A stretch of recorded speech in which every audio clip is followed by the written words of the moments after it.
The year 1971 witnessed the birth of Bangladesh, a nation forged in the fires of genocide. It was a time of unimaginable suffering for the Bengali people, particularly the Hindu minority. What began as a movement for autonomy from Pakistan soon descended into a brutal campaign of ethnic and religious cleansing. The Pakistani army, under the leadership of General Tika Khan, unleashed a reign of terror upon its own citizens. At the heart of this genocide was a deep-seated prejudice against Bengali Hindus who were seen as disloyal and a threat to the idea of a Muslim-majority Pakistan.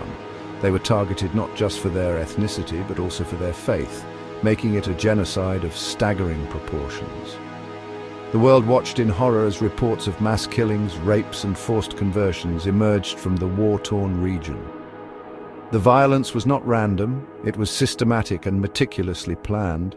The Pakistani army, aided by local collaborators known as Razakars, implemented a policy of extermination. Hindu villages were razed to the ground, their inhabitants slaughtered or driven out. Temples, the very symbols of their faith, were desecrated and destroyed, erasing centuries of history and tradition. The world bore witness to the horrors unfolding in East Pakistan. Images of emaciated refugees, their faces etched with pain and fear, flooded international media. The world was forced to confront the reality of the genocide, a stark reminder of humanity's capacity for cruelty and indifference.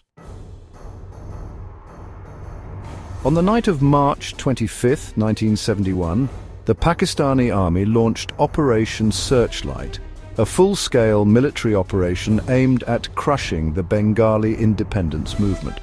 What began as a crackdown on dissent quickly morphed into a systematic campaign of genocide against Hindus. Tika Khan, dubbed the Butcher of Bengal, earned his chilling moniker through the brutal efficiency of his troops. Operation Searchlight was characterized by its ruthless efficiency. The Pakistani army, armed with superior firepower, targeted Bengali intellectuals, students and professionals, aiming to cripple any resistance. Hindus, however, were singled out for particularly barbaric treatment. They were dragged from their homes, often in the dead of night, and subjected to unspeakable atrocities. The Razakars, a paramilitary force composed of Bengali Muslims loyal to Pakistan, played a chillingly instrumental role in the genocide. They acted as the eyes and ears of the Pakistani army, identifying Hindus and their homes. Their brutality knew no bounds, and they participated with a terrifying zeal in the killings, rapes and looting that became synonymous with Operation Searchlight. The scale of the genocide was staggering. While exact figures remain elusive, historians estimate that between 2 and 3 million Bengalis were killed during the 9-month war. Of these, a disproportionately high number were Hindus. Hundreds of thousands of women were subjected to horrific sexual violence, often in front of their families. The trauma of these events continues to haunt survivors and their descendants to this day. As the horrors of 1971 unfolded, the world stood by largely silent. Despite mounting evidence of genocide, the international community, particularly the United States, failed to act decisively. The Nixon administration, preoccupied with Cold War politics and its burgeoning relationship with China, chose to prioritize realpolitik over humanitarian intervention. Archer Blood, the American consul general in Dhaka, bore witness to the atrocities firsthand. His cables to Washington, later known as the Blood Telegram, provided chilling accounts of the selective genocide being perpetrated against Hindus. Blood pleaded for intervention, warning that the situation was spiraling into a humanitarian catastrophe. However, his pleas fell on deaf ears. The Nixon administration, influenced by Henry Kissinger, then National Security Advisor, saw the conflict through the lens of the Cold War. Pakistan was a key ally in the region and a conduit to China, with whom the US was seeking rapprochement. Intervention in East Pakistan, they feared, would jeopardize these strategic interests. The US's inaction had devastating consequences. It emboldened the Pakistani army, giving them a sense of impunity. The genocide continued unabated, claiming hundreds of thousands of innocent lives. America's silence during this dark chapter remains a stain on its conscience, a reminder of the human cost of political expediency.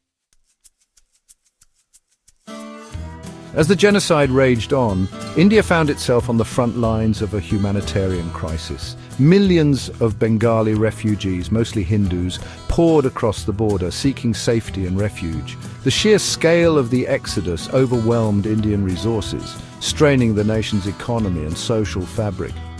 India, under the leadership of Prime Minister Indira Gandhi, could no longer remain a passive observer. Gandhi recognized the moral imperative to act, not just for the refugees, but also for the very survival of the Bengali people. On December 3, 1971, India officially joined the war on the side of Bangladesh. India's intervention proved decisive. The Indian army, better equipped and morally driven, made swift advances into East Pakistan.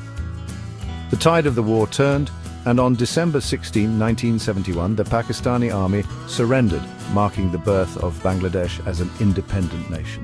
India's intervention came at a cost. Over 3,000 Indian soldiers made the ultimate sacrifice, laying down their lives for the liberation of Bangladesh. Their sacrifice is remembered with gratitude by the people of Bangladesh, a testament to the enduring bond between the two nations. After 1971, the persecution of certain groups intensified. Many faced discrimination and violence on a daily basis. The struggle for equality became even more challenging. Government policies and societal attitudes contributed to the hardships they endured. Yet, despite these obstacles, the resilience of these communities shone through.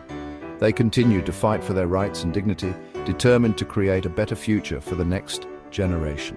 This period was marked by both suffering and strength, a testament to the enduring human spirit.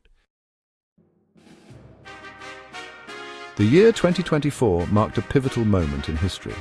The uprising began as a series of peaceful protests, but quickly escalated into a nationwide movement.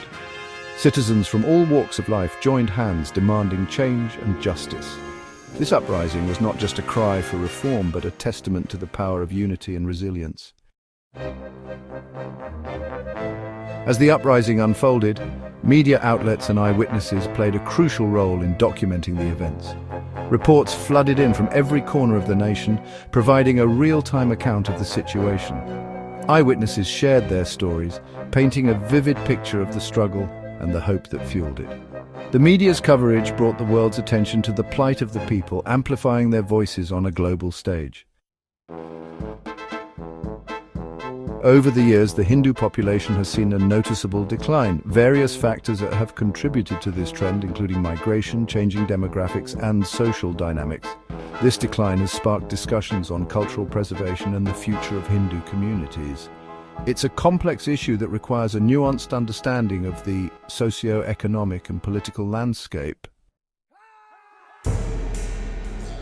The events of 2024 and the shifting demographics have significant geopolitical implications for India.